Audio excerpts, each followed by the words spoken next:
Assalamualaikum warahmatullahi wabarakatuh. Halo teman-teman, apa kabar? Ya, semoga kita semua selalu dalam keadaan sehat ya teman-teman.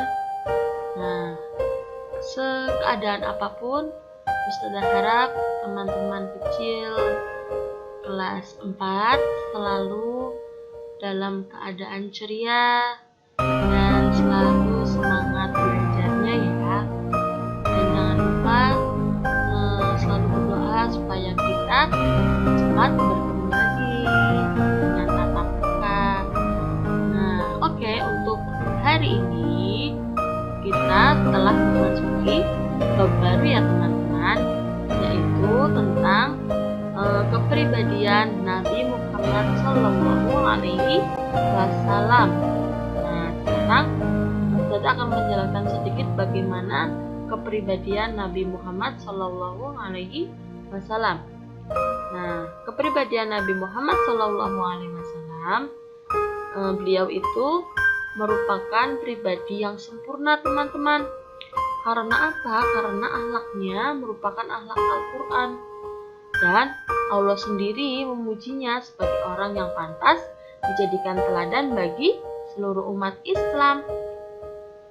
Oleh karena itu, Nabi Muhammad SAW merupakan rahmat bagi seluruh alam. Nah, di sini setelah itu Nabi Muhammad adalah nabi atau rasul yang diutus Allah, dan beliau memiliki tugas pokok ya teman-teman, yaitu untuk menyeru umatnya agar menyembah hanya kepada Allah Subhanahu wa Ta'ala.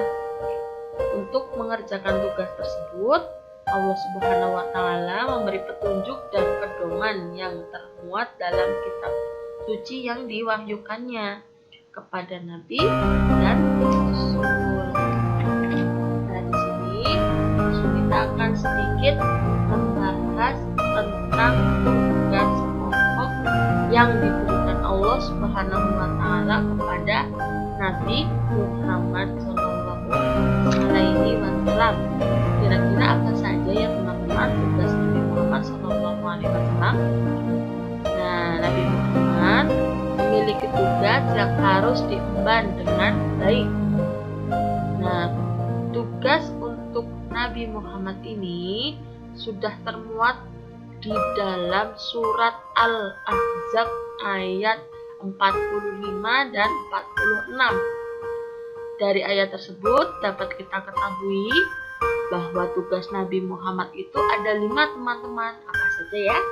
Yaitu ada syahidan, mubasyiron, naziron, da'iyan ilalah, dan sirojan muniron.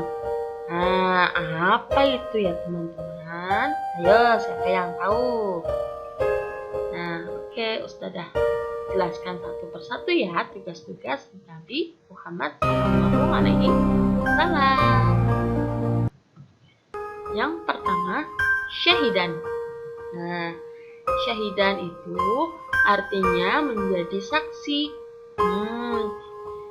Namanya saksi itu berarti harus adil ya teman-teman. Nah, di sini Nabi Muhammad SAW ditugaskan oleh Allah Subhanahu wa Ta'ala untuk menjadi saksi bagi seluruh umatnya di hadapan Allah pada hari akhir kelak. Jadi kelak Nabi Muhammad itu akan bersaksi kepada Allah Subhanahu wa Ta'ala tentang apa saja perbuatan yang dilakukan oleh umatnya. Jadi kita di dunia ini harus hidup dengan sebaik mungkin. Karena apa? Karena segala amal yang baik ataupun buruk itu akan dipertanggungjawabkan. Dan semoga kita tergolong orang-orang yang baik ya teman-teman. Amin. Nah, yang kedua, tugas Nabi Muhammad adalah mubasyiron. Mubasyiron artinya pemberi kabar gembira. Nah, siapa yang gak suka dengan kabar gembira? Pasti suka semua ya dengan kabar gembira. Nah, kabar gembira ini ditunjukkan kepada umat yang beriman. Nah, kira-kira kalau kita beriman, kalau kita jadi umat yang baik, kita akan dapat apa ya? Akan mendapatkan apa ya dari Allah? Yaitu bahwa mereka akan mendapatkan surga apabila menjalankan perintah Allah Subhanahu wa Ta'ala beserta Rasulnya. Jadi, ketika kita menjalankan kewajiban kita dan menjauhi semua larangan Allah, maka kita akan dihadiahi dengan surganya Allah. Pasti enak ya di surga. Siapa yang tidak mau masuk surga? Surga itu khusus untuk orang-orang yang baik. Jadi selalu berbuat baiklah dimanapun kita berada dan kepada siapapun. Yang ketiga yaitu naziron. Naziron artinya pemberi peringatan. Nah, peringatan ini ditunjukkan kepada orang-orang yang tidak beriman. Bahwa orang-orang yang tidak beriman itu ini kebalikannya dengan mubasyiron. Ketika mubasyiron itu membawa kabar gembira dan orang-orang yang beriman akan masuk surga, naziron ini adalah kebalikannya, yaitu ketika seseorang tidak beriman, maka Allah akan memberikan kita dengan neraka. Nah, siapa yang mau masuk neraka? Pasti tidak ada yang mau ya teman-teman. Alhamdulillah min dzalik. Makanya kita harus senantiasa melaksanakan kewajiban kita dan selalu taat kepada perintah Allah dan senantiasa menjauhi larangan-larangan Allah ya. Yang keempat yaitu da'iyan ilalah. Da'iyan ilalah berarti penyeru agama Allah Subhanahu wa Ta'ala. Nabi Muhammad di sini ditugaskan Allah untuk menyeru umatnya agar mau memeluk agama Islam. Nah, kita juga minggu kemarin sudah membahas tentang bagaimana cara Nabi itu menyerukan agama Islam ya, dengan metode dakwah secara sembunyi-sembunyi, secara terang-terangan juga. Bahkan beliau itu banyak mendapat tantangan. Ternyata Nabi Muhammad itu memang ditugaskan untuk menyerukan agama Islam atau agamanya Allah Subhanahu wa Ta'ala. Yang terakhir yaitu ada sirojan muniron. Sirojan muniron berarti cahaya yang menerangi.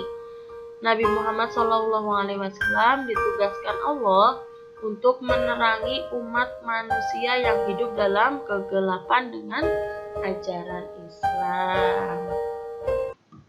Nah, Nabi Muhammad merupakan nabi terakhir ya teman-teman. Kita sudah tahu bahwa setelah Nabi Muhammad SAW itu Allah tidak mengutus adanya nabi lagi.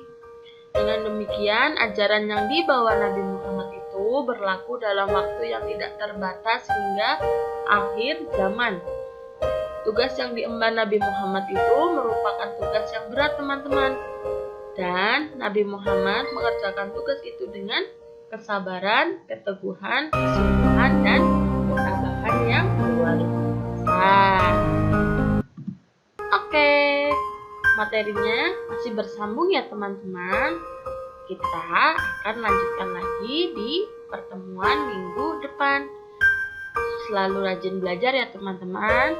Dan jangan lupa jaga kesehatan, selalu patuhi protokol kesehatan, dan berdoa supaya senantiasa kita selalu berada di jalannya Allah Subhanahu wa Ta'ala dan tergolong ke dalam manusia-manusia yang taat kepada Allah Subhanahu wa Ta'ala. Amin. Sekian dari Usyunita. Assalamualaikum warahmatullahi wabarakatuh.